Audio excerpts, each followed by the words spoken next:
Buenas tardes, bienvenidos a todos los que están acá presentes en la sala de juicio y a los que nos están viendo por el Google Meet.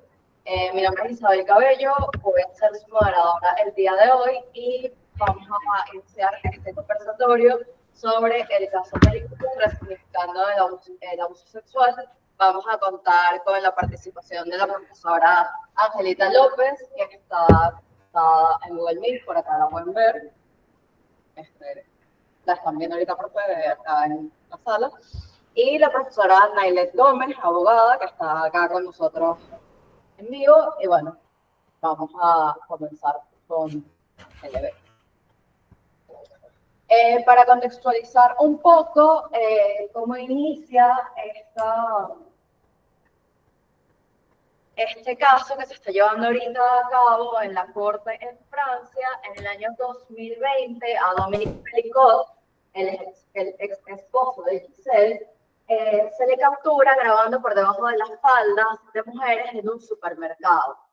Esto hace que la policía lo arreste, registren su teléfono, consigan cierto contenido sospechoso y por ende terminan haciendo un registro más profundo en el que encuentran en su computadora unos archivos en una carpeta titulada Abuso, donde se encontraban los videos en los que su esposa había sido violada por distintos hombres. Lo que se descubre que estuvo ocurriendo durante más de una década, desde el año 2011 hasta el año 2010, Dominique Pellicot estuvo drogando a su esposa para dejarla de forma inconsciente y ofrecerla a hombres que contactaba a través de un foro web para que vinieran a su casa y tuvieran relaciones sexuales con su esposa, porque a él le generaba placer sexual ver a otros desconocidos teniendo relaciones sexuales con su mujer, y él decía que ella no iba a aceptar por los medios regulares y esta fue su forma como de poder satisfacer su necesidad sexual.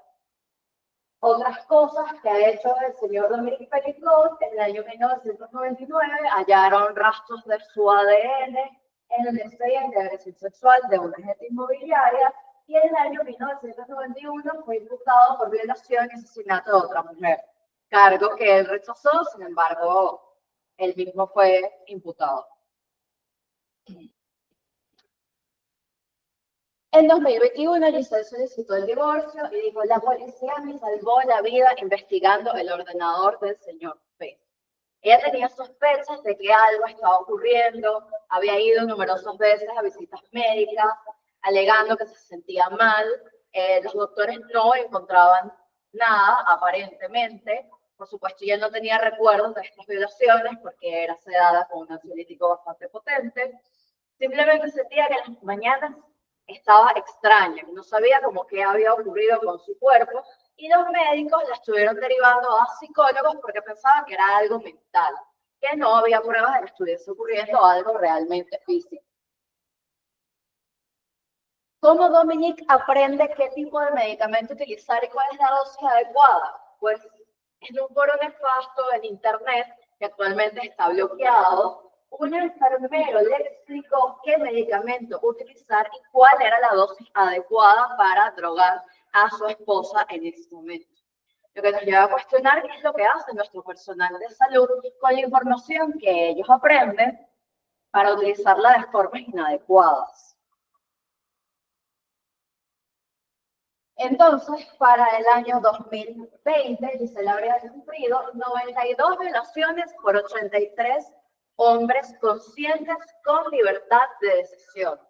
Cabe destacar esto porque ninguno de los hombres, no se tiene pruebas de que hayan sido amenazados, de que los hayan sido extorsionados para realizar estos actos.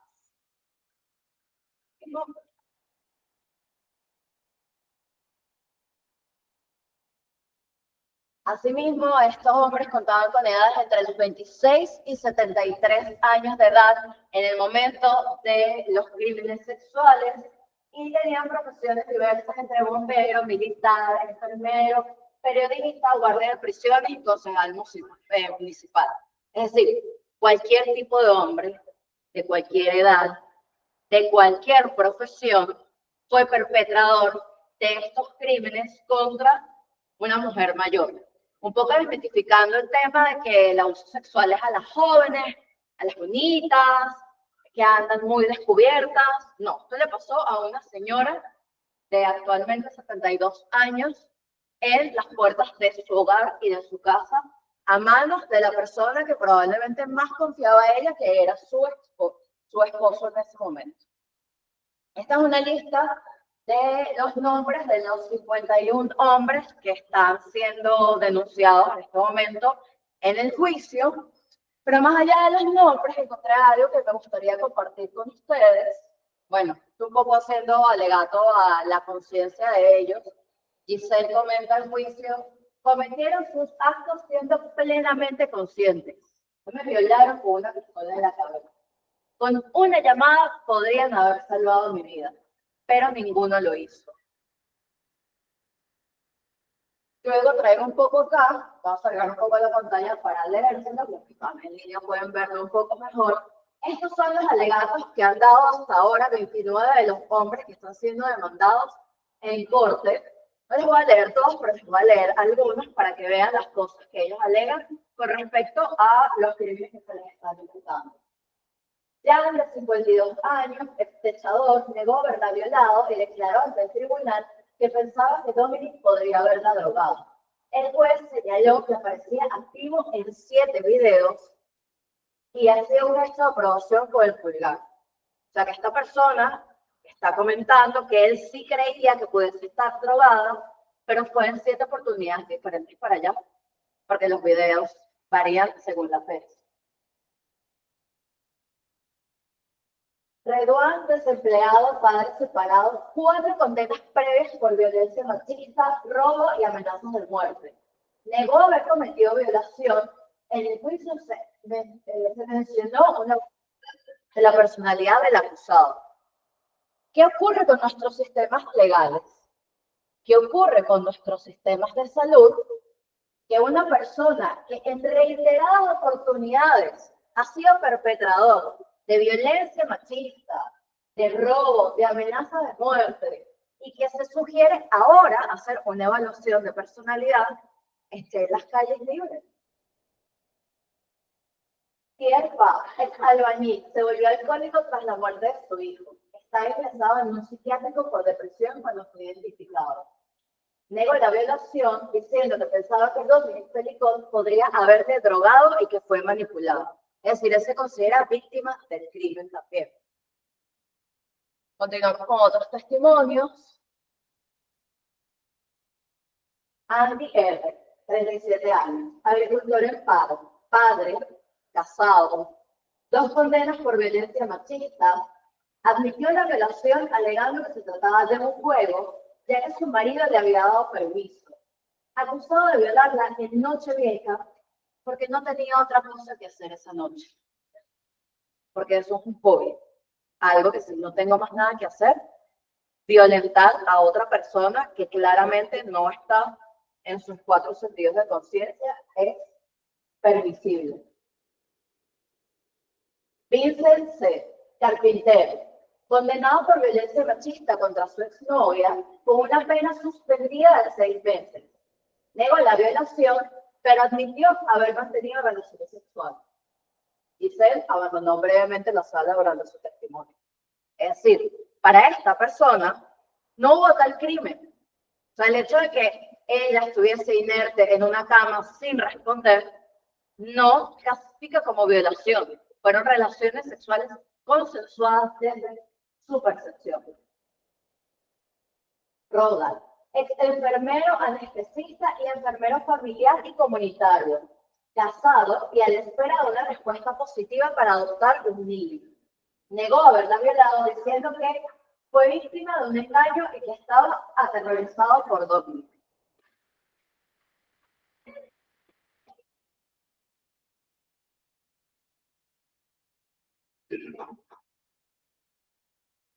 Jerome, 46 años, ex empleado de una tienda de alimentación, padre, uno de los pocos acusados que admitió haber cometido 6 violaciones sabiendo que ella estaba drogada. Entre el 29 que están acá, es el único que hasta los momentos ha dicho en el estrado, sí, yo sabía que yo estaba drogado y yo cometí este crimen. Jean-Pierre L., 63 años, ex camionero, casado, padre, no está acusado de haber violado a Giselle, sino de haber drogado y violado a su propia esposa, invitando a Dominic a participar. Admitió 12 violaciones a su esposa entre 2015 y 2020. Fabián es de 39 años. 16 condenas anteriores. Admitió la violación añadiendo que no había prestado atención a si ella había consentido o no.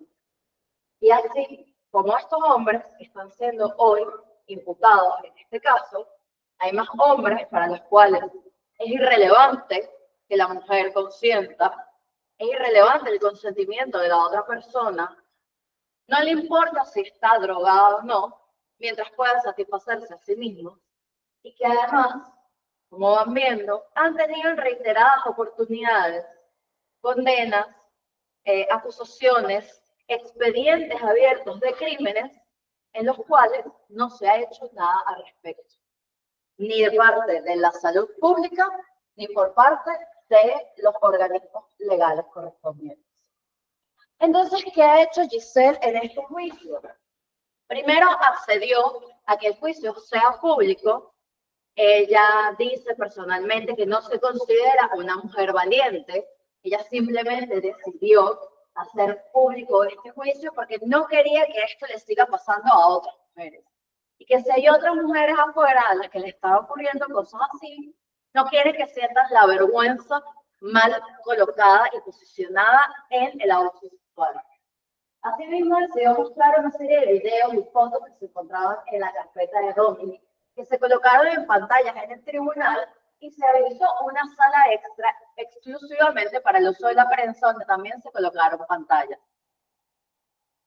Hay muchos relatos del juicio donde dice que ella a duras penas puede ver los videos mientras se están mostrando en el tribunal, lo que tiene completo sentido. Dominic ha pasado todo el rato donde muestran los videos con la cabeza abajo, tapándose la cara.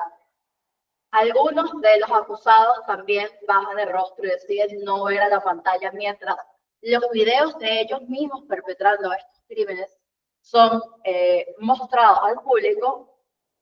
Pero lo curioso está en que los abogados defensores alegan que si ella aceptó mostrar estos videos es porque ella también encuentra un disfrute en esta exhibición. Yo lo voy a dejar para que lo profundice más la abogada acá presente. Entonces, un poco dando ella su explicación de por qué tomar estas medidas tan radicales con respecto a un tema tan sensible, quiero que todas las mujeres que han sido violadas digan: la señora Petitcott lo hizo, yo también puedo. No quiero que se sientan avergonzadas por más tiempo. Y todas las mañanas, cuando hay sesión del caso Petitcott en el tribunal, amanece lleno de cientos de mujeres con carteles con diversos mensajes, no solo dando apoyo a la valentía de esta mujer de exponer este caso tan brutal, con una sinceridad y plenitud tan fuerte, con la cabeza en alto, sino carteles que cuentan sus historias, las cosas que les pasaron a ellas, quiénes fueron los culpables, cómo nadie nunca hizo nada y cómo este pareciera ser un precedente lo suficientemente importante para que las cosas no se sigan dejando sin resolver, al menos en Francia.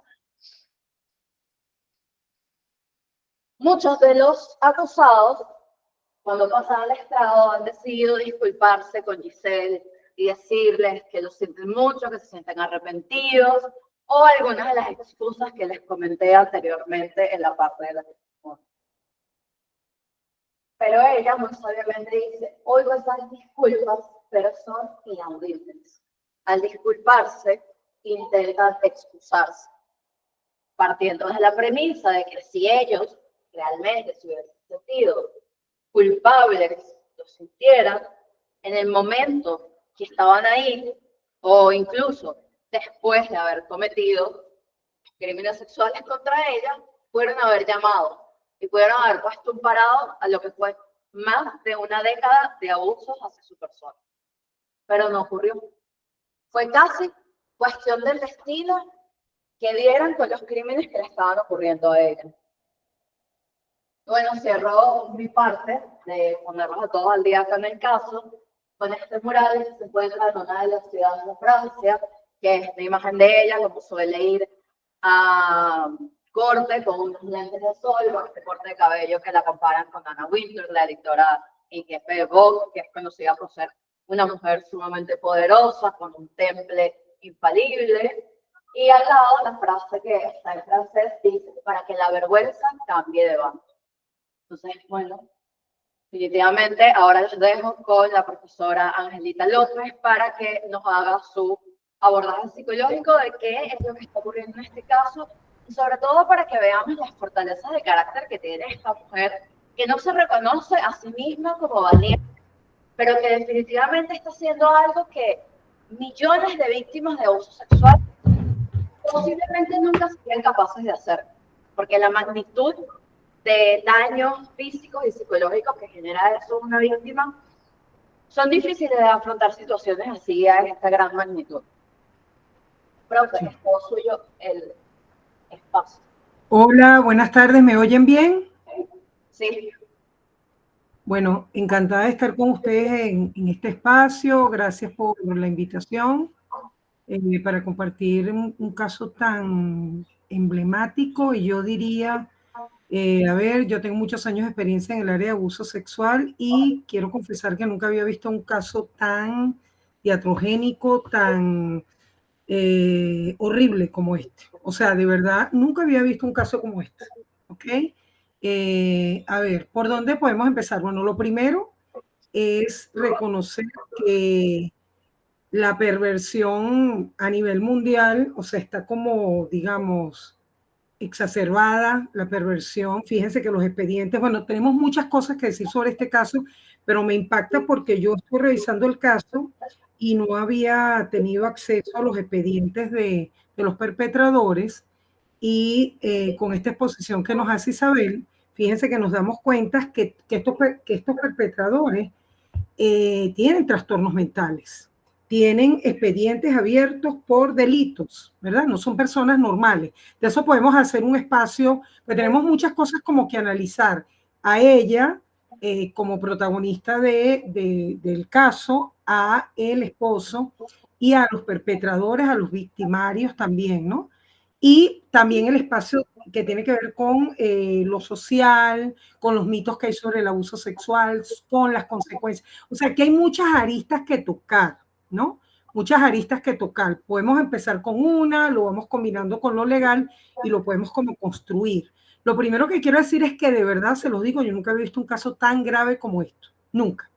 Lo cual me hace pensar que la perversión está exacerbada, lo que estoy diciendo, eh, y que, bueno, el abuso sexual, quisiera como introducir algunos elementos importantes sobre el abuso sexual en mi experiencia. O sea, el abuso sexual ha existido desde que existe el hombre, desde que existe el mundo, en todas las clases sociales, no es de una clase social nada más, en todos los países del mundo, es un problema de salud pública, ¿ok?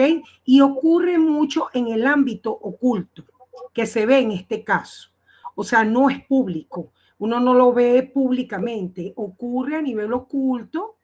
Los victimarios tienen características y tipologías de personalidad, algunos distintos que otros, como estos perpetradores, que algunos son narcisistas, otros son antisociales, otros tienen trastornos psiquiátricos, tienen expedientes abiertos, o sea, tienen como distintas patologías, pero ocurre a nivel oculto, ¿ok?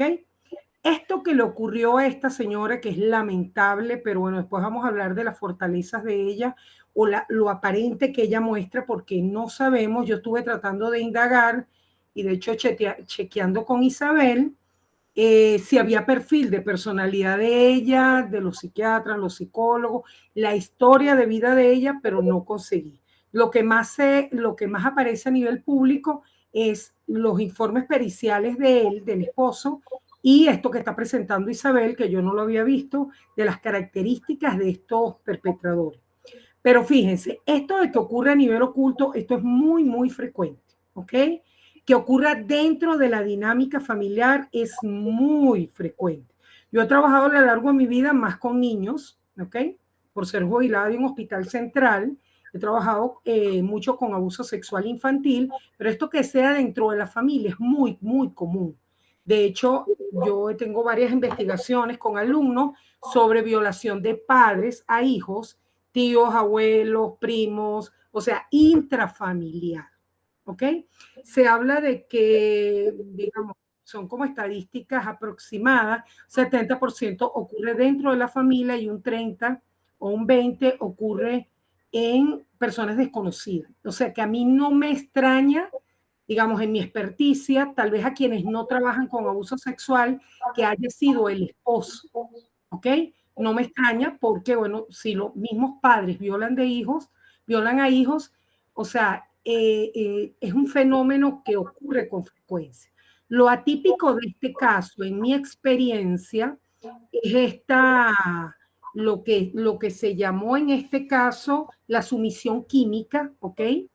Que es como este perverso, este hombre, que bueno, los psiquiatras lo han diagnosticado como narcisista, tiene rasgos es antisocial también, como perverso, indudablemente, psicópata, como fíjense que, y esto se ve mucho en los abusadores sexuales, como que muestran una cara ante la sociedad y ante la familia y tienen un lado oscuro de la personalidad, ¿no? Fíjense que la misma hija, una de las hijas de él, eh, dice que ella nunca se hubiera imaginado que su papá fuera un abusador sexual porque, bueno, era un hombre respetuoso, era un buen padre. Fíjense todos los años que estuvieron casados, donde él tenía una cara ante la sociedad y dentro de su casa él cometía sus perversiones. O sea, un lado oscuro de la personalidad.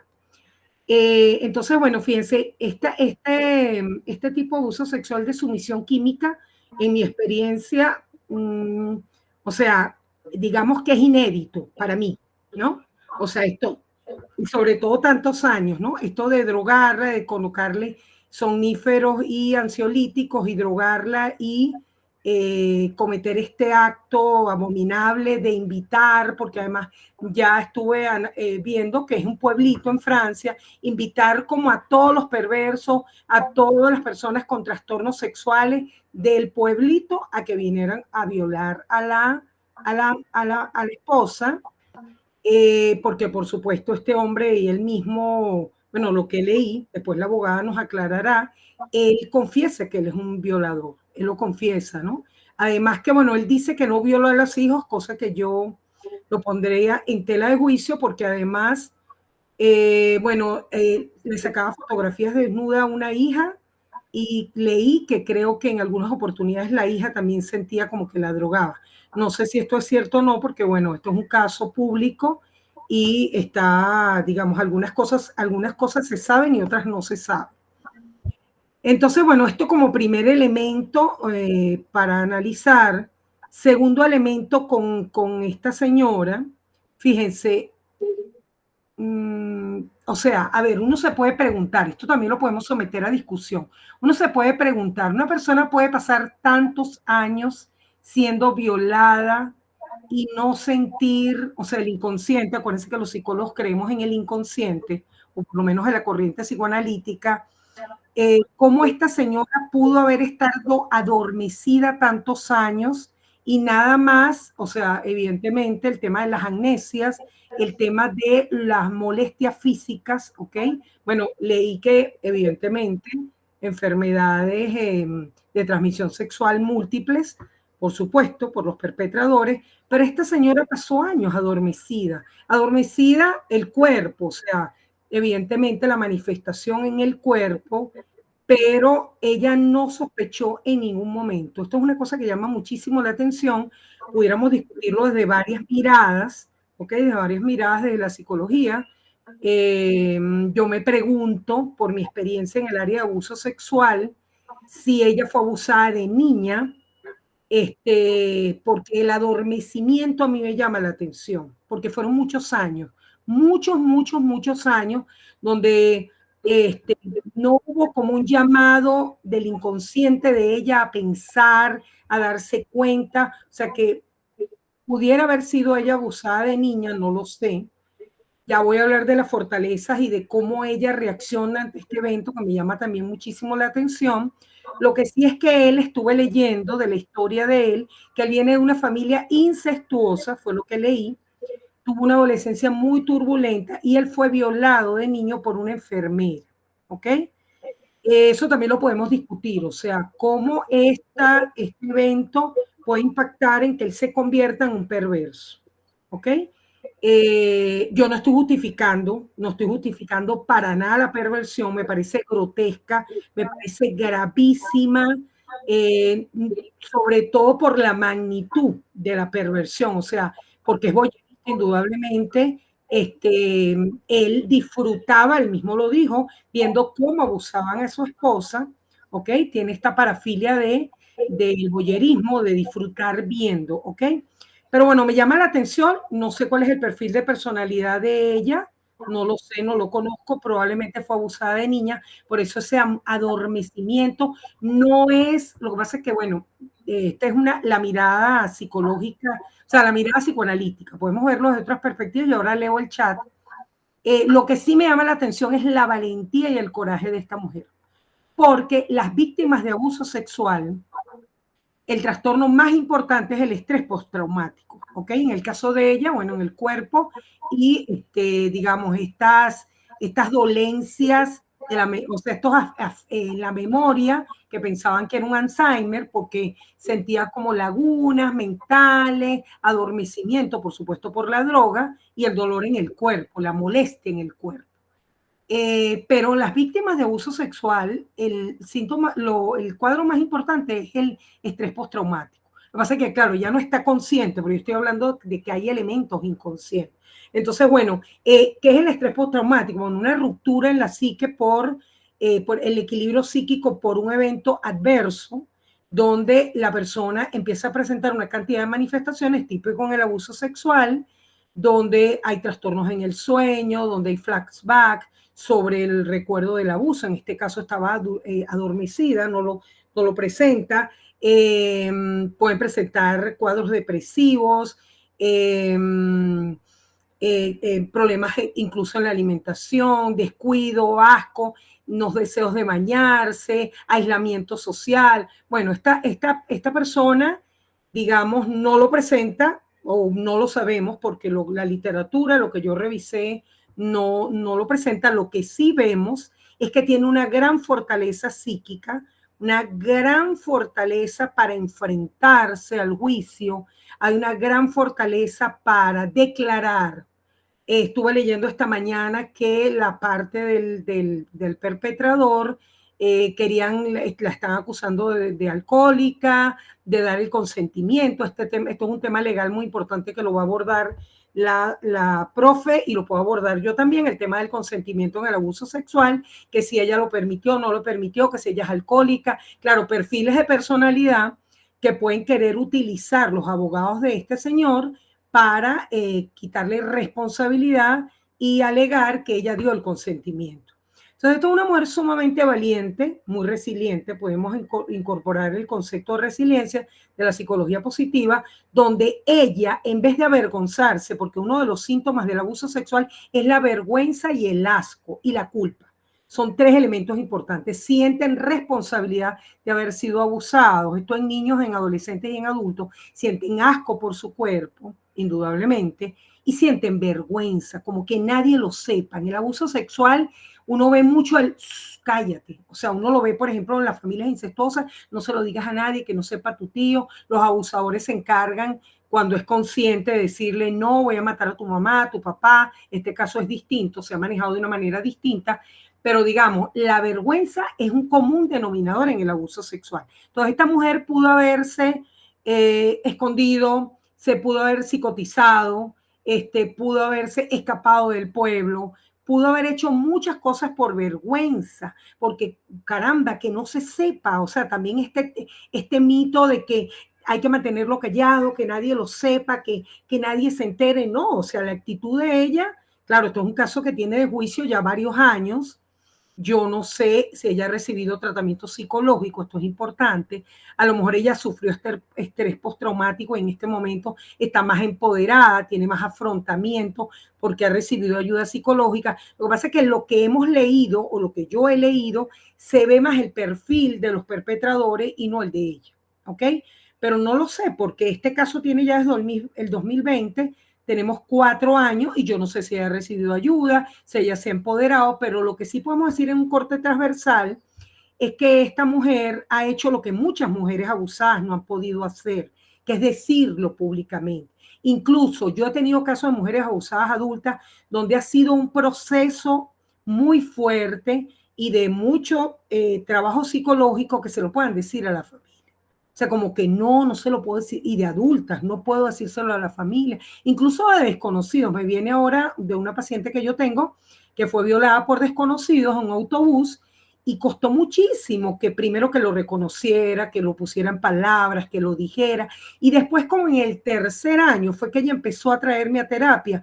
Quiero decírselo a mi familia.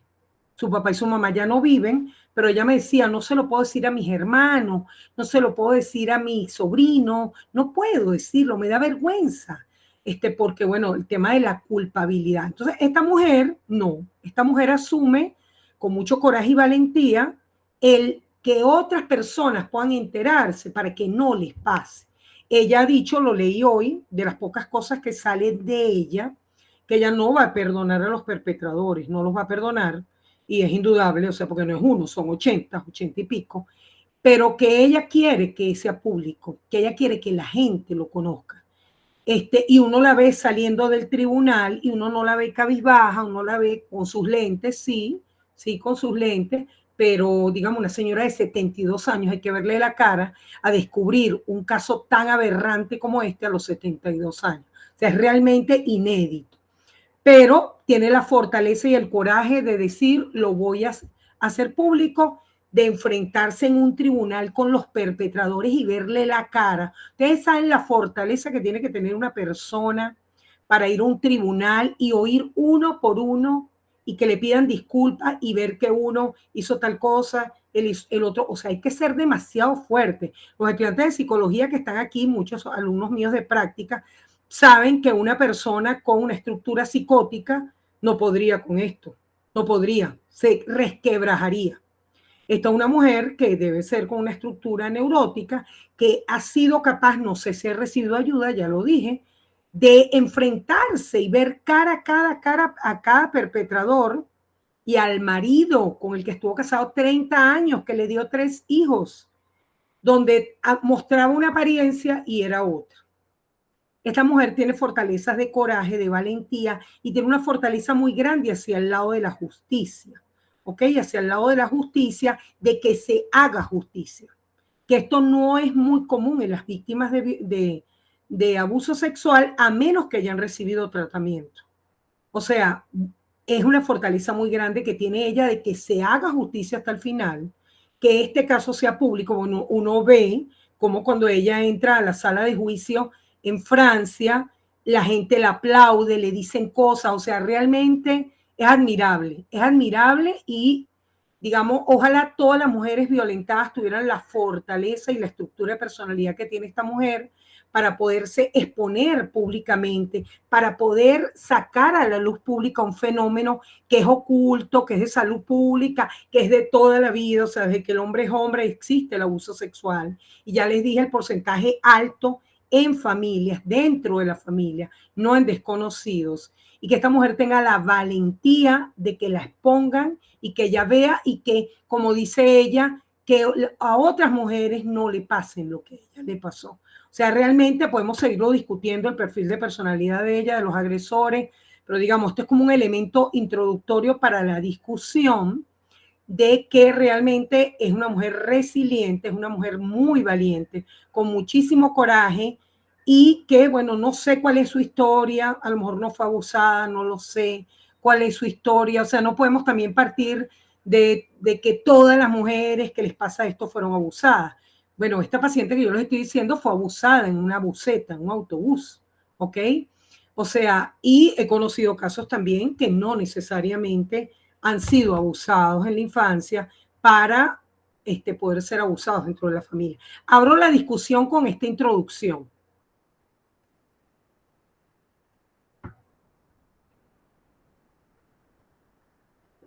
¿Me oyen? Sí. Ok, pensé que se había caído. No, estamos todavía. Vamos a escuchar a la profesora Nailet y después de que la profesora exponga, sí, abrimos el espacio a todos los presentes acá en físico como a las personas conectadas a que, bueno, puedan ir dejando sus comentarios o preguntas. Bien, sí.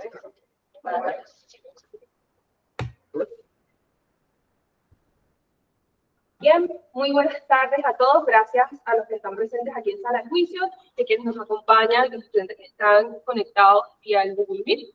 Bien, mi nombre es Nailet, soy abogado y docente de la Escuela de Derecho y directora del Observatorio de Bioética. Bien, este caso es alarmante, es escalofriante, es todos los adjetivos negativos que podamos utilizar. Y quisiera poner en contexto desde el punto de vista legal de qué es lo que está sucediendo antes de empezar a discutir y sobre todo aclarar. Lo primero es que estamos en presencia de un juicio de instancias penales, es lo primero. Por tanto, este no es un juicio reparatorio. Este juicio no tiene la intención de reparar a la víctima en ningún sentido. Este juicio lo que busca desde el punto de vista legal es volver a poner en orden o hacer cumplir el orden público y al menos castigar, obtener una pena a estos acusados. Entonces, los juicios penales tienen tres instancias. Estamos en presencia de la primera parte, en donde se está haciendo la presentación del cargo o de los cargos en estos casos. ¿Okay? Entonces, estamos acusando, primero encontramos a los presuntos agresores, los presuntos violadores, al autor intelectual, que sería en este caso, en este momento, para el momento de los hechos, era el esposo, ahora ex esposo, espero que ya al menos haya salido la sentencia de divorcio en favor de Giselle, de verdad, porque es como al menos un suspiro dentro de este desastre. Y se hace primero la identificación de los agresores o de los presuntos agresores. Esta etapa inicial, identificar de los 70 personajes que tenemos en los videos, tenemos a 51 identificados, tenemos al autor intelectual y la primera presentación de los cargos por parte de la Fiscalía. Decirnos, bueno, vamos a, por ejemplo, lo que sería violación reiterada, todo esto que sería como la comisión de un delito, es decir, organizarse para hacer un acto delictivo, drogar a la mujer constantemente y durante muchísimo tiempo. Entonces se hace la presentación de los cargos. ¿Por qué vemos a muchos de los abogados alegando es que él no sabía, es que no sabía que era un delito, es que me sentía amenazado? Porque en esta primera instancia lo que se busca es evitar a través de las medidas cautelares o la pena privativa de libertad mientras pasa el juicio, o causar alguna alteración en cuanto a la pena y generar, porque recordemos que no solo es un juicio público para la prensa, estos son juicios que están sometidos a un jurado. Entonces, se busca afiliarse a esa otra persona que es parte del jurado, generar alguna identidad de lástima, de pena, de mira, pero es que pobrecito, para buscar una pena un poco menor en el juicio para esta persona. ¿Okay? Recordemos que tenemos a un fiscal que está representando al Estado, y en este caso a la señora Giselle, pero tenemos a muchos otros abogados que están representando a cada uno de los acusados. Bien, entonces, entre estos supuestos, el abogado, dentro del papel y de su rol como abogado, tiene o debería tener la intención de asegurar qué cosa, el debido proceso. Que el periodo de acusación haya sido correspondiente a las leyes francesas. En Venezuela tenemos un periodo de presentación de 48 horas, vamos a presumir que es el mismo, que esa audiencia se realice con las conformidades de debido proceso, que este sujeto a que el juicio sea público, no violente el derecho a la integridad de cada uno de los miembros que están siendo parte del juicio, tanto de acusado como del acusante, en este caso, que es la fiscalía y la señora Giselle. ¿Okay? Pero aquí podemos evaluar ya desde el punto de vista legal cuál es verdaderamente y cuál es la instancia que podemos llevar a estos abogados, porque una cosa es decir, mira, yo defiendo los intereses de mi cliente, yo defiendo el debido proceso, pero aquí estamos poniendo también y estamos haciendo juicios de valor contra la misma acusante. Es que eres exhibicionista, es que eres ebria, es que, y a través de estos alegatos se trata de que no de beneficiar a los acusados en estos casos es al cliente, sino de desprestigiar y desvirtuar la imagen de la víctima. Porque ya aquí no podemos hablar de presunta víctima. Y tenemos a una víctima, que es mucho el lenguaje que se usa en derecho de, bueno, el presunto criminal, el presunto violador, la presunta víctima. Aquí tenemos pruebas gráficas, médicas y físicas, yo creo que hasta psicológicas, probablemente ya se haya hecho una experticia psicológica de al menos de parte de los acusados, ¿sí? Sí. Entonces, tenemos pruebas reiteradas en donde ya se certificó que la señora fue víctima de violaciones reiteradas a lo largo de mucho tiempo a través entonces de una sumisión psicotrópica. Entonces, ya no hablamos de una presunción de víctima, hablamos de una víctima. Entonces, lo que se busca es desvirtuar a la víctima alegando que tiene una enfermedad como lo es ser ebria, o sea, alcohólica, que le gusta entonces el voyerismo, que se genere un placer de ella de tener entonces esta atención mediática. Y como les digo, esa es una herramienta mal intencionada de parte de varios de estos abogados de decir, bueno, vamos a malponer a la víctima para generar alguna empatía por parte del jurado. Porque recordemos que aquí en Venezuela, por ejemplo, no se usa mucho los juicios con jurados, pero de eso sí es un recurso en otros esquemas jurídicos. Entonces, se presentan los testimonios, se presentan las entrevistas, se presentan las pruebas, es un jurado el que decide si es culpable o no es culpable, o es culpable hasta este grado, y después es el juez el que decide la sentencia. Entonces, aquí la tarea es convencer a ciudadanos cualquiera que pueden tener criterios como nosotros, por ejemplo, de decir esto es horrible, pero también podemos tener a otro tipo de ciudadanos. Entonces, la idea aquí es cuestionar.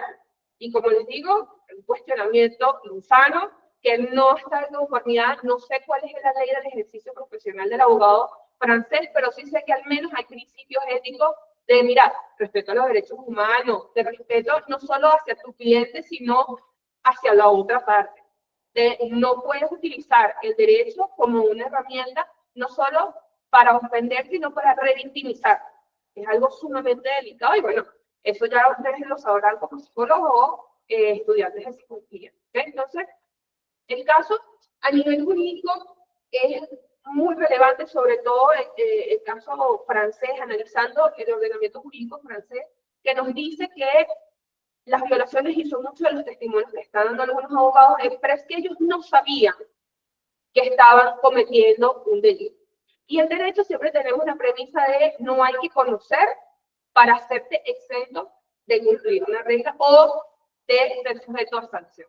El hecho de que ellos no supieran que estaban cometiendo un delito no los libra de ser responsables por esos actos que cometieron, algunos varias veces, porque hay más de 2 personajes que están en reiterados videos, algunos que tienen 7 videos, es decir, en 7 ocasiones, al menos en 7 ocasiones, violó a la señora Giselle Pelicot. ¿Okay?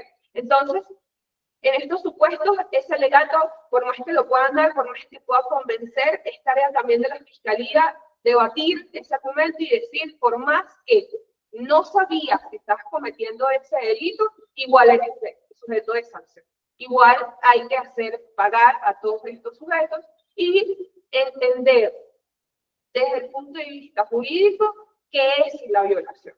Y aquí hay un punto más importante. Muchos están diciendo, no, pero es que el consentimiento, yo entendí que era consensuado porque el esposo me invitó a la casa. Bueno, pero es que la mujer es una cosa. Cuando uno se casa, sea hombre o mujer, cuando uno es parte de un matrimonio, uno le pertenece a la otra persona. Claramente no. ¿Okay? Entonces, el consentimiento, vamos a empezar a debatirnos qué es el consentimiento desde un punto de vista jurídico. ¿Cómo entendemos el sí? Un no que no está plenamente decidido sigue siendo no. El sí que no es dicho es no. ¿Okay? Entonces, en estos casos hay muchos alegatos de todos los abogados es que no sabía, es que yo estaba amenazado, es que el esposo me dio el consentimiento y es sumamente delicado y nos invita a los abogados en un momento que ojalá estuvieran acá, pero de decir, mire, el derecho tiene un papel, claro que sí, y es una herramienta, pero una herramienta que tiene que ser bien usada y en estos casos se está utilizando precisamente para seguir perpetuando estos discursos de el consentimiento tácito, que no debería existir. El consentimiento tiene que ser afirmativo constantemente. No es que al principio te dije que sí y durante el proceso me sentí incómoda, pero como ya te dije que sí, entonces tengo que seguir. No, el consentimiento tiene que ser reiterado durante todo el proceso. La mujer o el hombre, quien sea, la persona parte de un matrimonio o de una relación estable o no, no le pertenece a otro y una persona no puede dar el consentimiento en nombre de otra persona, menos cuando hablamos de relaciones sexuales. Entonces, todos estos alegatos, si bien son válidos porque se dicen, y la idea también es alegar y empezar a decir locuras en estos casos, la Fiscalía va a tener un papel muy importante de empezar a rebatir todos estos argumentos y decir, no, esto no es el consentimiento, nunca podemos hablar de consentimiento tácito, no podemos hablar de consentimiento en nombre de la pareja, no podemos hablar de que si desconocías que estabas cometiendo un delito, entonces no eres sujeto de sanción. Es una tarea ardua, larga y constante que va a tener la Fiscalía en estos casos de empezar a no solo debatir a un abogado, sino debatir a al menos 51 defensores de cada uno de los acusados, que unos van a decir que estuvieron amenazados porque hay un testimonio de este, que él se sintió en peligro cuando entró a la casa y bueno, tuvo que cometer el delito. Vale, qué terrible situación. Y evaluar también la responsabilidad que tenemos todos, porque, como bien dice ella, con una llamada se pudo haber evitado muchísimos años de drogas, de violaciones, de malestares, porque ahorita tenemos unas consecuencias físicas como puede tener amnesia, puede tener confusión, que es lo que he visto en las noticias que ella señala que tiene, pero no sabemos las implicaciones a largo plazo que pueda tener esta señora. Entonces, evaluar cuál es el papel de nosotros como ciudadanos, que vemos, por ejemplo, hace muchos años en esta universidad había anuncios de otorgan becas. ¿Quieres viajar a China gratis? Era anuncio de trata de personas que estaban aquí y uno los veía en la universidad y decía, ay, bueno, están regalando un viaje. No están regalando nada. Era propiciando una red de trata de personas.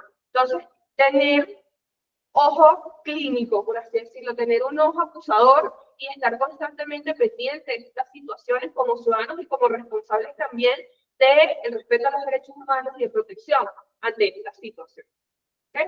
Entonces, bueno, dejo el debate, quisiera escucharlos también, sus impresiones, lo horrible que les parece, si tienen alguna pregunta, porque cuando uno ve estos casos, uno siempre se indigna. Bueno, pero ¿por qué el abogado dice eso?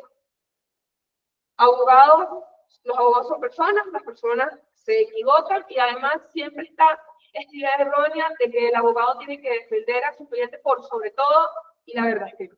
Aquí, si estuviéramos en una clase de derecho, estaríamos analizando el comportamiento ético de esos abogados, el papel que están haciendo dentro de sus obligaciones y si de verdad corresponde ese tipo de alegatos de pasar el sartén, de traspasar el mango del sartén y decir, no, pero es que ella está loca, ¿cómo va a decir eso? ¿Okay? Eso no es el papel del abogado y sería otro tipo de discusión.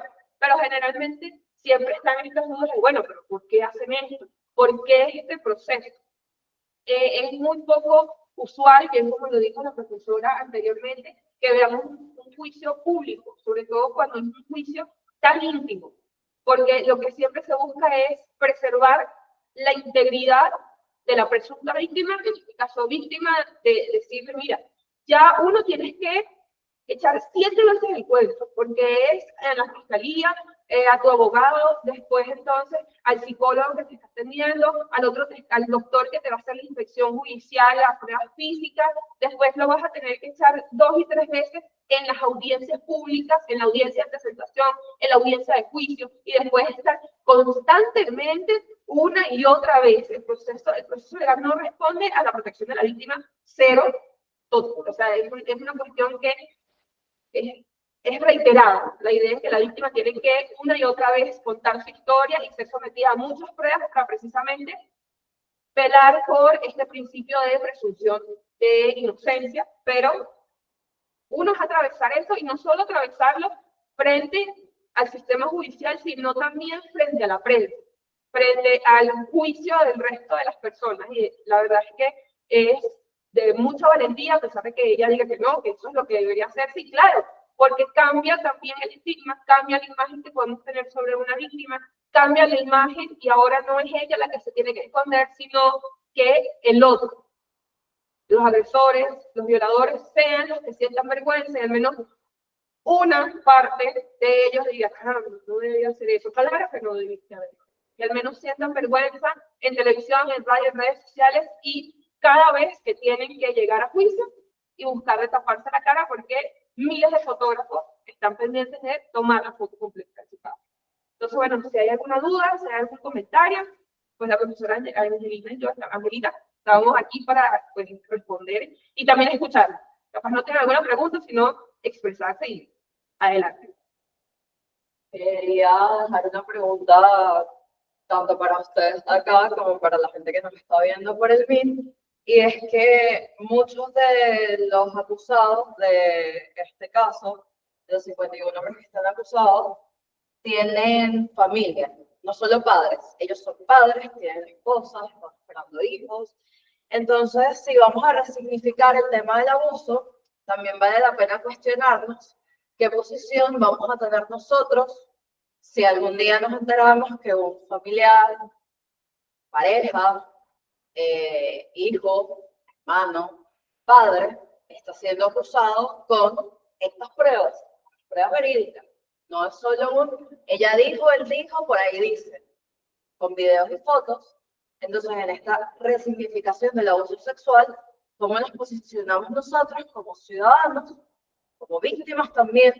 Porque creo que es una visión que en este momento no se está tomando en consideración porque hay que pensar en todas las cosas que ha sufrido la señora Giselle, pero cómo sufre el familiar que se entera que su esposo, su hijo, su papá ha sido perpetrador de estas barbaries, que incluso las va a poder ver, porque yo no dudo que en alguna parte del internet estén corriendo estos videos. O sea, más de alguna prensa amarillista debió haber estado en esa sala del tribunal y debió haber tomado copia de esos videos y en algún lado debe estar rodando.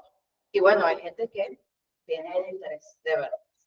Entonces, bueno, pueden responder por aquí, pueden responder por el mail, estoy pendiente de ambos para ver por dónde escriben. La profe Angelita también puede comentar al respecto.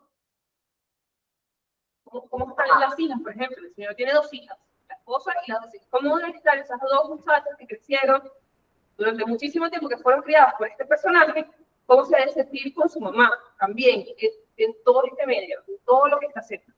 Debe ser espantoso. Ok, profe Nailet, por aquí tenemos una pregunta y dicen, a mí me surge la duda de qué tan ético o aceptado sería que un abogado defienda a una persona que tiene todas las pruebas para ser acusado.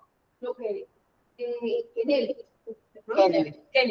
Bien, Kennedy. En estos casos, es ético que lo defiendan. Es ético que lo defiendan, porque como personas, ¿por qué nosotros que estamos indignados no podemos agarrar a golpes a todas estas personas y vamos, bueno, se acabó el problema? Un desgraciado menos a la calle, ¿ok? ¿Por qué? Porque nosotros estamos sometidos a lo que sería el contrato social. Todos cedemos parte de nuestros derechos para que el Estado trate en lo posible, y ojalá fuese así, fuese perfecto, y nos gestione, nos asegure, y valga la redundancia, seguridad, nos brinde derechos y garantías que están a través de la Constitución. Entonces, nosotros no podemos tomar, por ejemplo, seguridad con nuestras manos porque el Estado debe cumplir con su deber de brindarnos seguridad. Entonces, el papel de los abogados en este caso es asegurar el debido proceso, que el Estado y las garantías constitucionales se cumplan, que el abogado, si bien se siente indignado, siente asco, repulsión, lo que sea que sientan, tome el caso de una manera profesional y aunque ve estas pruebas que están siendo promovidas por parte de la Fiscalía, Él toma el caso para asegurar el debido proceso, es decir, el cumplimiento del lapso para la presentación de las pruebas, para la presentación de los testigos, que sus derechos sean cumplidos de la mejor manera, que no sea sujeto a tortura mientras espera la sentencia, que lo lleven a un centro de reclusión correspondiente a su jurisdicción, a sus cargos y a la pena, por ejemplo, que no se extralimiten en la pena. Si la pena corresponde a máximo 45 años, que no sea sancionado con pena de muerte, por ejemplo. Ese es el papel de los abogados en estos casos. ¿En qué se están equivocando? Atacar a la víctima. ¿Para qué? Para generar entonces un hilo de pensamiento en los testigos para al menos decir, bueno, al menos él no porque pobrecito, aquel tampoco porque fue amenazado. Eso es lo que está mal. El abogado tiene el deber de prestar su servicio y claro también puede tener el derecho de negar. Eso también existe. Mira, yo no quiero tomar este caso porque me afecta, no colinda con mis pensamientos, con mis criterios personales, con mis valores, pero si eso pasa, el abogado tiene que remitirlo. Y al menos estoy haciendo la versión de lo que es el Código de Ética venezolano. No estoy obligada a tomar todos los casos, pero si me niego a atenderte o a recibirte o a tomar tu caso, tengo que remitirte con otro abogado para que la persona nunca esté solo o abandonado en el proceso. ¿Okay? Por acá tenían otro comentario antes de darle la palabra a la profe Angélica. No, yo quería exponer un poquito de un abogado ahorita en el caso de O.J. Simpson. Okay, también todas las pruebas de prioridad culpable, sin embargo, salió es que un poquito guardando la distancia entre abuso sexual y suicidio. ¿Cuál es tu opinión ahorita como abogado o el de ella como psicólogo? Lo que pasa en estos casos... Pero cuando dice que la ética, la persona que intervino habla de ética, a mí fue muy ansiosa porque el abogado, sabiendo cómo requiriendo la redundancia, si no quiere aceptar ese juicio, pero que el abogado se preste a defender a un asesino, en el caso de O.J. Simpson. Lo que pasa con el caso de O.J. Simpson y lo que puede pasar, por ejemplo, en ciertas películas, como pueden ser Puente de Espías, por ejemplo, es que el papel del abogado es precisamente este: proteger el debido proceso. ¿Qué pasa con O.J. Simpson? ¿Qué pasa en la película esta de Puente de Espías? Una de las pruebas, que era la prueba fundamental del proceso, fue obtenida de manera ilícita. Ejemplo, no tengo claro la historia completa del caso de O.J. Simpson, pero si yo voy, por ejemplo, usted está acusada de algún delito y yo irrumpo en su casa sin una autorización, sin permiso previo, sin su consentimiento, y yo encuentro la prueba, un papelito que diga, oh, usted me robó una cadena. Yo voy y encuentro mi cadena con mi nombre en su casa. Lamentablemente esa prueba fue obtenida de una manera ilícita, porque yo, o la policía, o el Estado, violó un derecho suyo, que es el derecho a la propiedad y a la libertad de expresión y todos sus derechos. Entonces, en ese momento, el caso cae. ¿Por qué? Porque la prueba fundamental por la cual se hizo la acusación no puede ser llevada a juicio. Entonces, es como si en este caso dijéramos que en lugar de haber apresado al señor Tommy cometiendo un delito en flagrancia, que es porque estaba tomando fotos a menores de edad en el supermercado, simplemente se llegó a la policía y ella agarró el computador, lo agarró y encontramos estos videos. En este caso, se cae. Lamentablemente se podría caer todo el caso porque todas las pruebas, que son los videos. Entonces, este es el papel del abogado y también el papel del Estado y de la Fiscalía de hacer todo bien, de asegurarse de, mira, ¿cómo fue que obtuvimos estos videos? ¿Cómo fue que obtuvimos este testimonio? Un testimonio que estuvo viciado, que capaz fue dado en amenaza.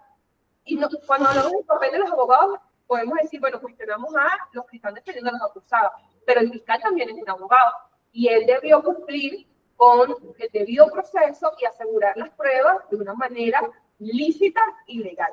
Este es el problema en estos tipos de casos.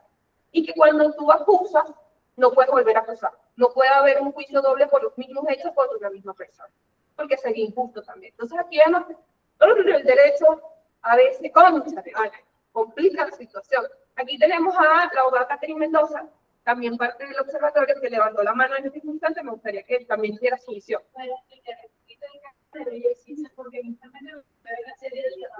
Catherine, deberías acercarte para acá, que la gente del MIC no... Tranquila. A lo híbrido. Aquí, O sea, te acercas, no tienes que montarte en la tarima, pero si te acercas... No se oye, si no usan el micrófono, no se oye. La intervención anterior la oí con mucha dificultad.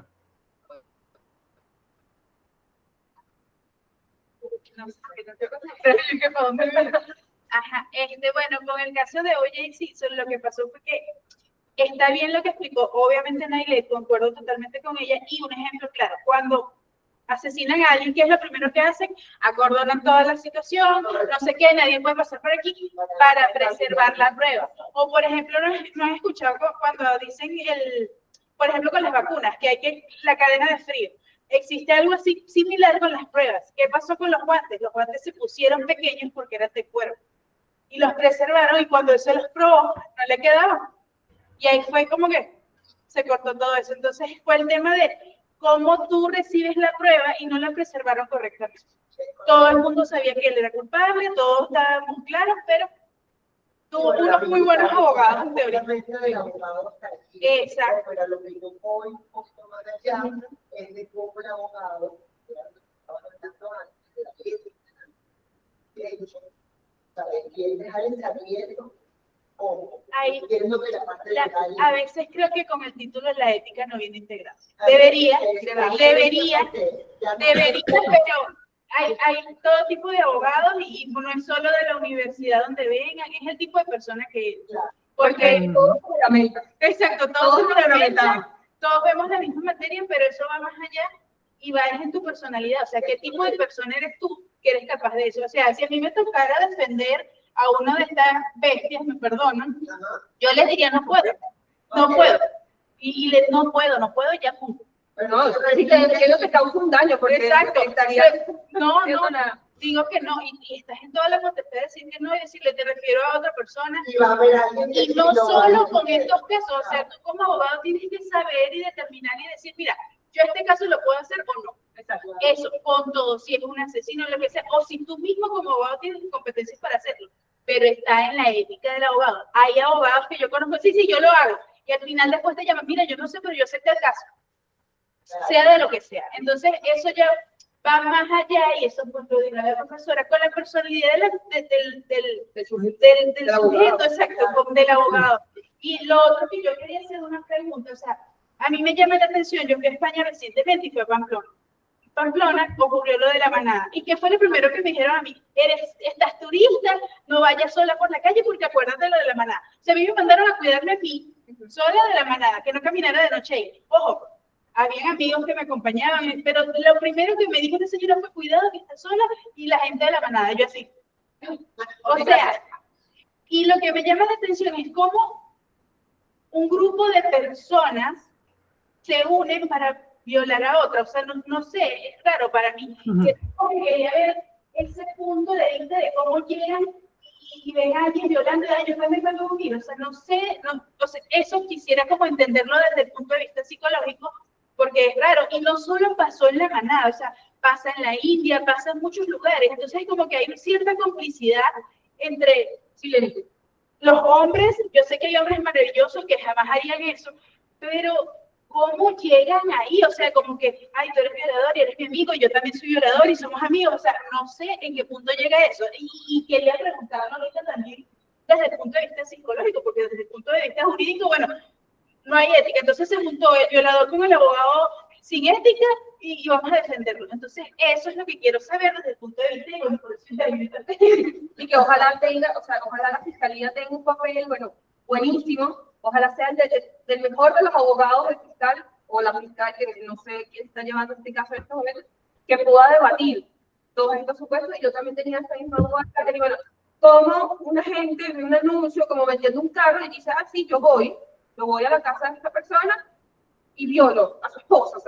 O sea, ¿en qué punto si hay un perfil o sea, yo no sé mucho de psicología. Yo lo que sé de psicología es las veces que he ido yo a terapia, más nada, pero quiero entender si hay un perfil específico, si no es porque tienen tendencia los hombres narcisistas o tienen tendencia los asesinos seriales, qué sé yo, no sé, pero quisiera como saber si han investigado algo respecto a eso y bueno, aclararía capaz muchas dudas, no sé. Sí. Quería hablar varias cosas, quería comentar, ¿me oyen bien? Sí. Quería comentar primero lo que dijo Isabel en relación a que hay que, desmistificar que el abuso no existe, el abuso sexual, y hay que abrir los ojos, hay que abrir, o sea, lo que está haciendo la panorámica a nivel mundial, lo que está haciendo esta señora, de que definitivamente a nivel social se entienda que el abuso sexual existe, que existe en cualquier clase social, y ya vamos a ver, contestando un poco la pregunta de esta abogada, pero quiero explicar varias cosas, ¿no? O sea, que existe en personas que aparentan ser muy honorables, ¿ok? Como el caso de este señor. Pues ya vamos a hablar de cuáles son los tipos de patología que ocurren acá y creerle a las víctimas. Esto es muy importante. Yo que he trabajado toda mi vida con niños y he estado en juicio, me jubilé con un juicio y con esto enlazo lo que estaba hablando la profesora. Y se lo he contado a mis alumnos, yo me jubilé en el hospital de niños con un juicio de un papá que violó a los 3 hijos, ¿ok? Yo fui como experta en un juicio oral, me jubilé en ese juicio oral. El señor tenía 2 abogados, y los 2 abogados, bueno, ya va, antes de explicar lo de los 2 abogados, quiero decirles algo de la familia de ese señor. Vendieron todo porque ellos no creían que el señor era un abusador sexual de sus propios hijos. Y yo entrevisté muchas veces a las tías y me decían, no, él es un hombre honorable, bueno, vendieron la casa, vendieron carro para pagarle a los abogados porque no lo creyeron. Entonces hay que sacarse la venda de los ojos y entender que este trastorno existe, que esto es un problema de salud pública y que el abuso sexual existe. Y que puede ser un tío, un primo, un abuelo, porque es una patología psicológica. Es una patología que ya lo vamos a explicar y que existe en cualquier ámbito. Entonces hay que creerle a la víctima. En mis investigaciones en el área de abuso sexual, los padres no le creen, la mamá no le cree, los tíos no le creen, los abuelos no le creen. No, eso no existe, pero si tu padrino es tan bueno, te viene a buscar, te da chocolates, te viene a la fiesta, te cuida, pero es un pedófilo, es un pedófilo, es un perverso. Entonces él podrá ser muy honorable en una mirada ante la sociedad, pero fuera de esa mirada él tiene un trastorno. Entonces eso es lo primero que quiero llamar a la reflexión. Siempre lo digo donde me paro y donde hablo de abuso sexual. El abuso sexual existe, es un problema de salud pública a nivel mundial y no exime de clases sociales, no exime de nada, ¿ok? Creerle a la víctima, sea niño, adolescente o adulto. ¿Que es ficticio? ¿Que es mentira? Bueno, vamos a comprobar que es mentira, pero en primera instancia hay que creer. Hay que creer y hay que actuar en consonancia con esto a nivel legal. Segundo elemento en relación a la pregunta que hacían de la Kennedy, que hizo la pregunta sobre los abogados, estoy de acuerdo con la profesora de que el debido proceso y que tienen derecho al debido proceso, pero también estoy de acuerdo con la otra persona que no sé, creo si es estudiante de psicología o es abogado, de que tiene que ver con los valores, los principios y la personalidad del abogado, y que tiene que ver con la ética del abogado, porque este caso con el que yo me jubilé, les voy a decir que tenía 2 abogados de alto nivel, y los niñitos tenían a su mamá que estudió Derecho, que se lo he contado a mis estudiantes, que ella estudió Derecho no, ella no era la abogada de sus hijos, pero era ya abogado, estudió la Bolivariana, eran gente muy pobre. Tenían una fiscal, o sea, tenían un abogado representando al Estado, ¿ok? Y ese caso tuvo muchísimas irregularidades legales. Tuvieron a la fiscal que sacarla porque quería soltar a este hombre, violó a los 3 hijos, habría prueba forense de mi paciente. En Táchira y aquí en Caracas había prueba forense de penetración y de violación, ¿ok? Y maltrato, o sea, violencia a todos los niveles, violencia psicológica, negligencia, había de todo. A la fiscal la tuvieron que sacar O sea, esta mamá tuvo una valentía inmensa. Nosotros hicimos una tesis donde esta mujer es una de las personas que participa en la tesis. Ella fue a hablar con el fiscal general, fue a la prensa en el estado donde eso ocurrió, a decir, van a soltar a este hombre que violó a mis 3 hijos. Y los abogados en el juicio oral donde yo estuve me ponían conchas de mango, me perdonan lo sencillo de lo que estoy diciendo.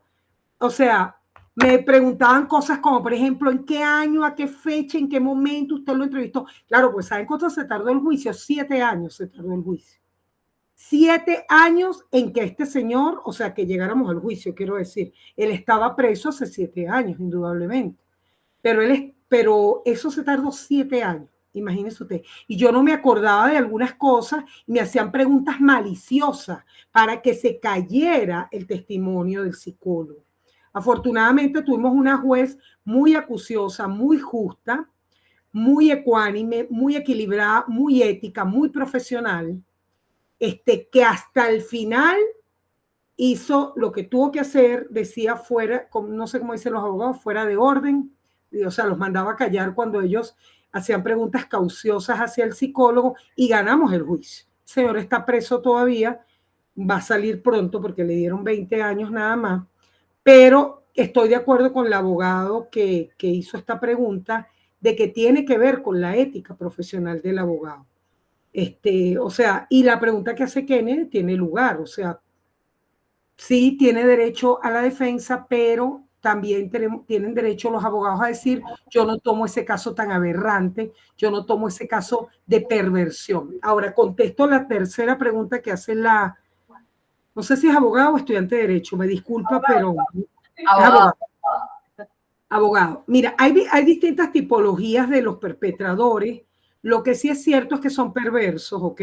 Son personas perversas, una estructura de personalidad donde se forcluye como el respeto hacia el otro, como que el perverso no le interesa el otro, sino él mismo, donde hay un nivel de maldad muy alto, ¿ok?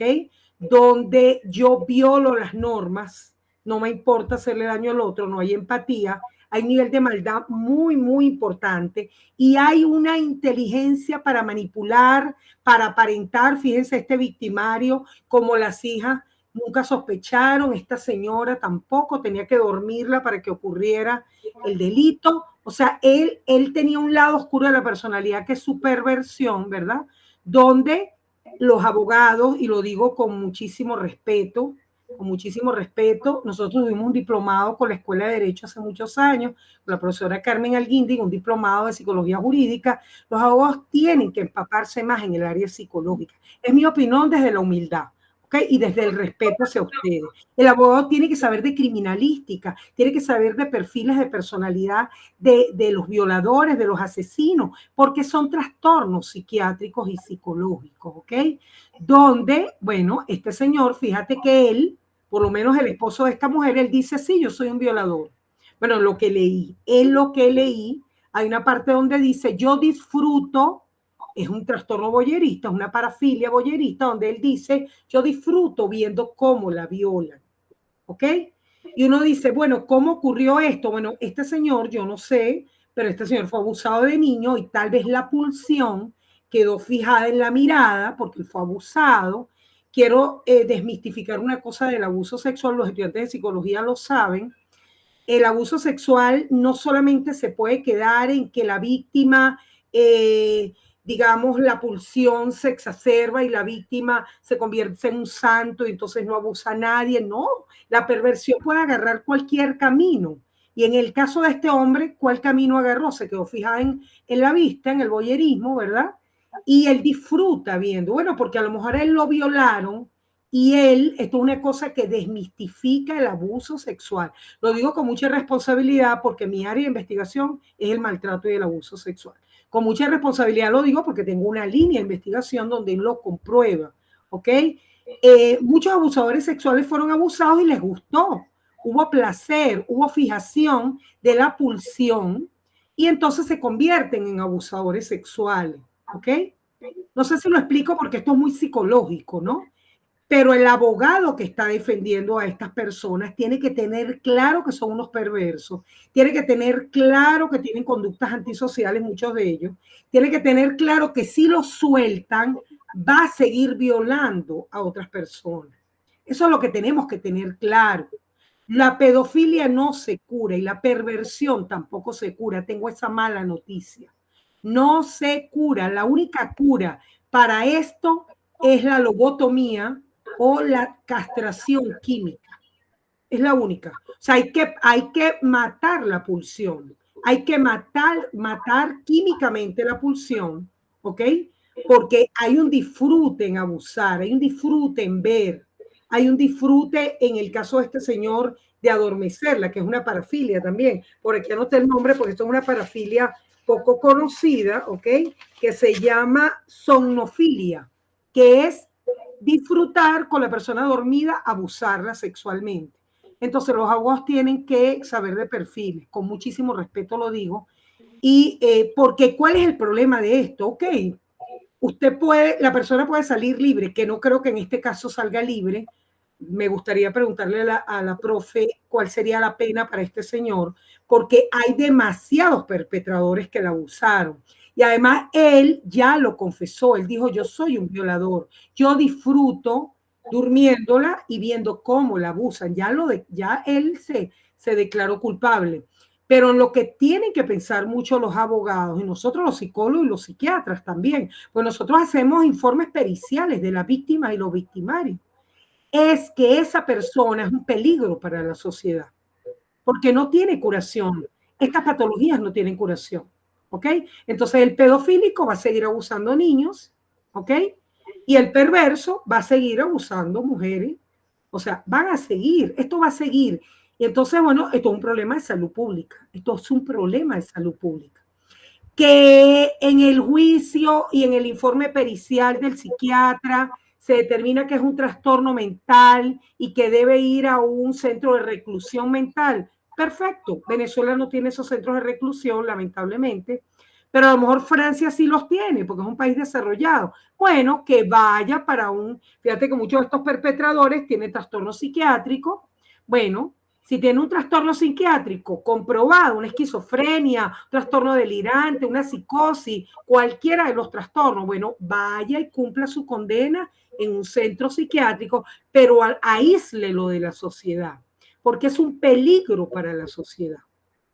Bueno, me perdonan que me extienda, pero es que es un tema muy delicado, y a mí ese último juicio, yo les voy a decir algo, yo aprendí mucho en ese juicio, muchísimo, y me impactó muchísimo cómo esos dos abogados fueron capaces de defender a este pedofílico, ¿no? Que había abusado a los 3 hijos, los abusó.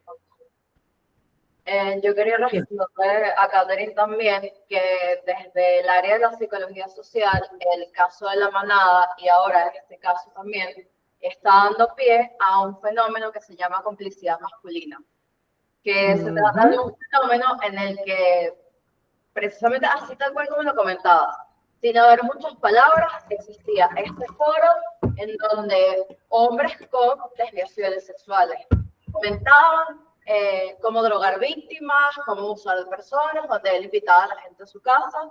Un poco de eso del fenómeno, la profe nos habla desde el área psicodinámica, porque es su área de experticia. Yo en investigación me dedico un poco más al área de la psicología social. Este es un fenómeno que se está estudiando, de complicidad masculina, donde el nivel de estructura social que tenemos patriarcal permite que los hombres tengan esta seña, esto de encontrarnos en un lugar, estar en la calle, 2 tipos abusando de una chama, ¿qué hago? ¿Los separo? No, me uno. Seguramente muy alineado con otros trastornos de personalidad, porque una persona neurótica o alguien que no tenga un trastorno mental no haría eso, podría ir y entrarle a golpes, llamar a la policía, pero que desde el fenómeno social se está viendo esto también. Por acá tenían una pregunta también, pero tienes que acercarte para que escuchen la profe Angelita y escuchen en el Google Meet. Y todos son protagonistas. Sí, ya veo. Bueno, Angelita, ¿cómo estás? La cámara ya. Profe está silenciada. Tiene el micrófono apagado. Aquí, mira. Profe Ali, qué bueno verlo para que nos dé su mirada neuro de este tipo de trastorno. Yo antes de entrar en la mirada neuro, sí quería irme un poquito más alineado a la parte de la protagonista de esta historia, ¿no? De Gisela en general. Y era de un campo y la línea de investigación que tú también tienes y muchas veces has tocado en tus tesis, que es el tema de la revictimización. La mayoría de los procesos legales que involucran un tema de abuso sexual, que literalmente tienen una larga longitud o larga data en cuanto a la dictaminación de las sentencias.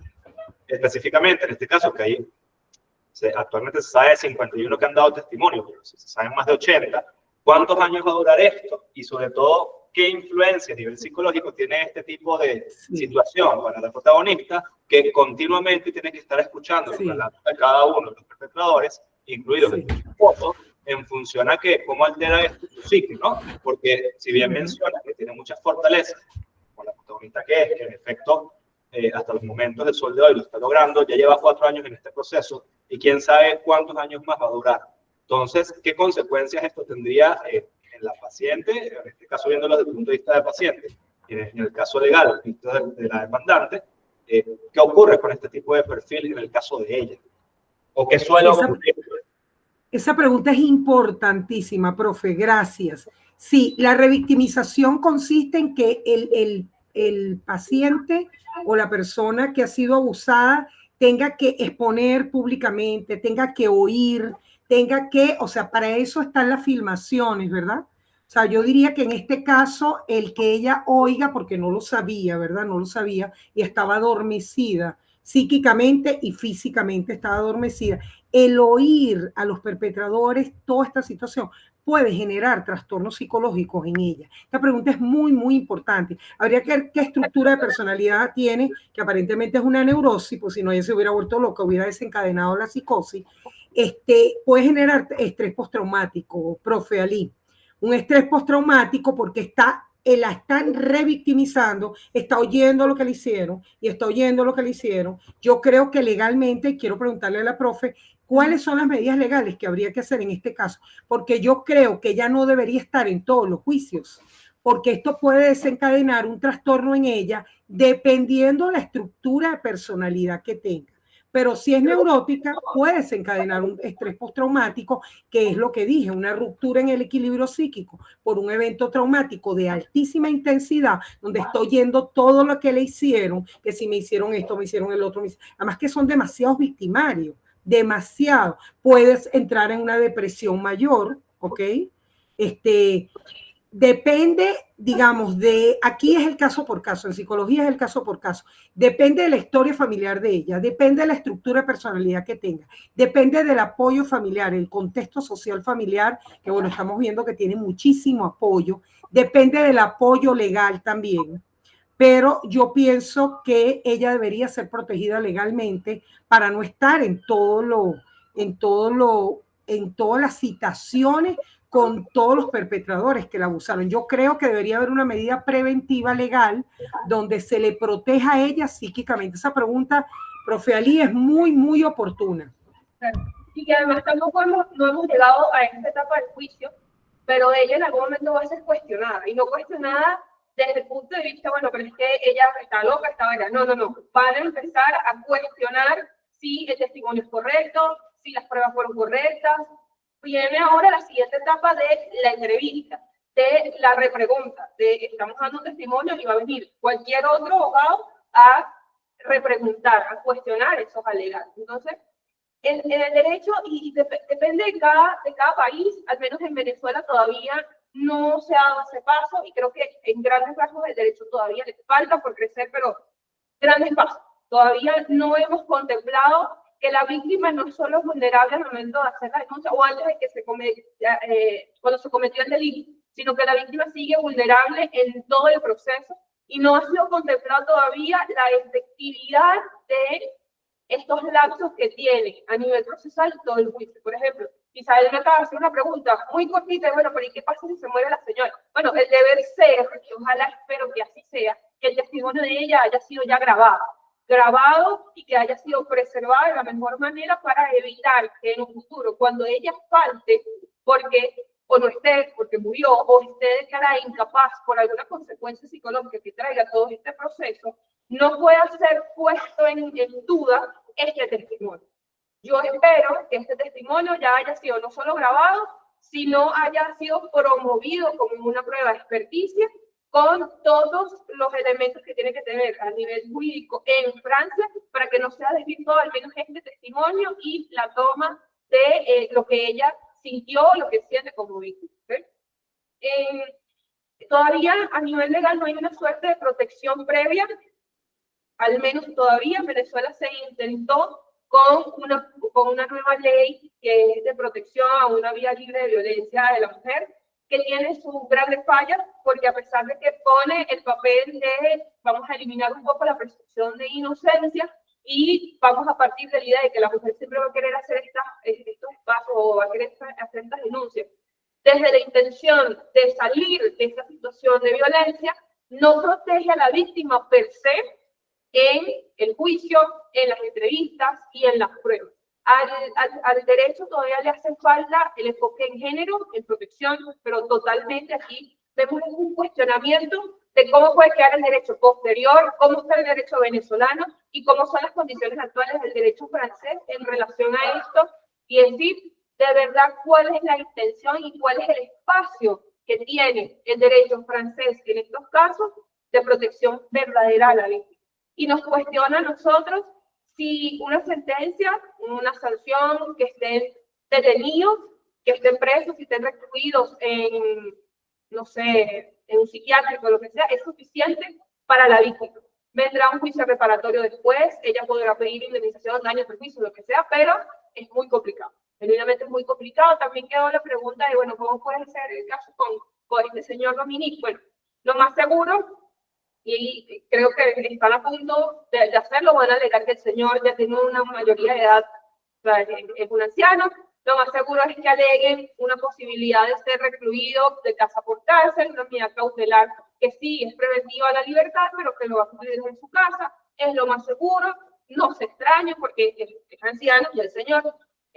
Y en caso de los trastornos de la personalidad, todos los que estén alegando en cuanto a salud mental, lo más seguro es que vayan entonces a una pena, una sanción que sea ejecutada en un centro de reclusión de salud mental.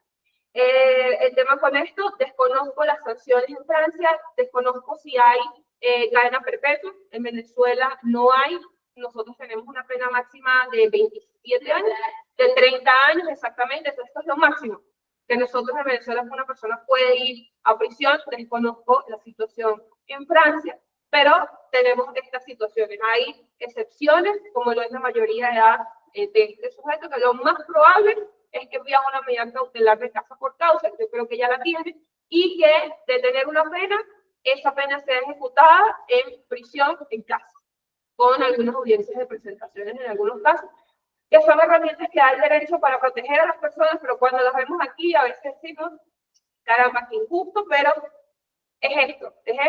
Creo que esto es una reflexión también a nivel jurídico, no solo del papel del abogado, de decirnos, bueno, de verdad, cuál es nuestro papel protagónico acá, sino también del derecho de focalizarlo más hacia la víctima, no para revictimizarla, sino más bien para darle un espacio en el que verdaderamente se sienta protegido, y esto motive también a la notificación y a la pronta denuncia de estas situaciones para que la víctima sienta la capacidad de ser protegida ya en ese momento, que no tenga temor a denunciar, que no tenga temor a exponer su caso y que no tenga que una y otra vez tener que dar el testimonio y encontrarse frente a esta situación constantemente.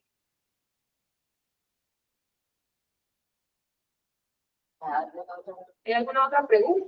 Vi que en el chat hay una pregunta, pero creo que para responderla va a tomar un poco más de tiempo que nos queda, que es sobre hacia dónde se dirige la pulsión después de la castración química. Y bueno, aquí no todo el público, de hecho creo que quedan como 2 psicólogos en el público, entonces creo que la profe la puede abordar con los muchachos, con las prácticas clínicas después, para que, bueno, si puedan dar como respuesta. A mí también me llama la atención a dónde iría el tema de la pulsión, pero bueno, como nos quedan pocos minutos, quiero agradecerle a la profe Felipe y a la profe Naylet por su tiempo y sobre estas reflexiones que nos ayudaron a construir acá, y a todos los asistentes, tanto los que se pudieron conectar vía online como los que vinieron para acá a ver la actividad presencial.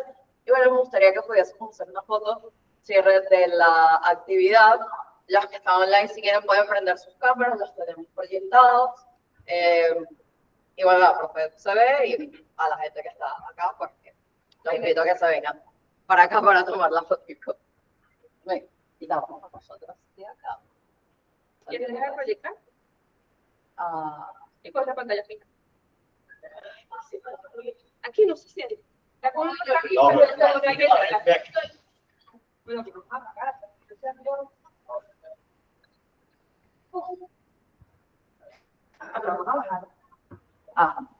Sí, sí. Déjame fijar a la próxima porque si no, no sé.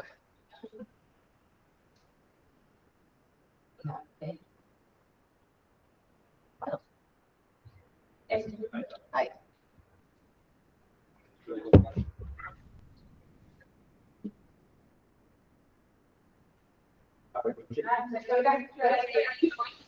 Sí, porque la compañía se ve sin problema.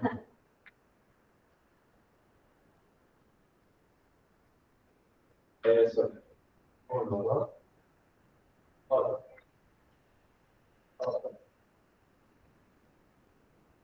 Muy bien.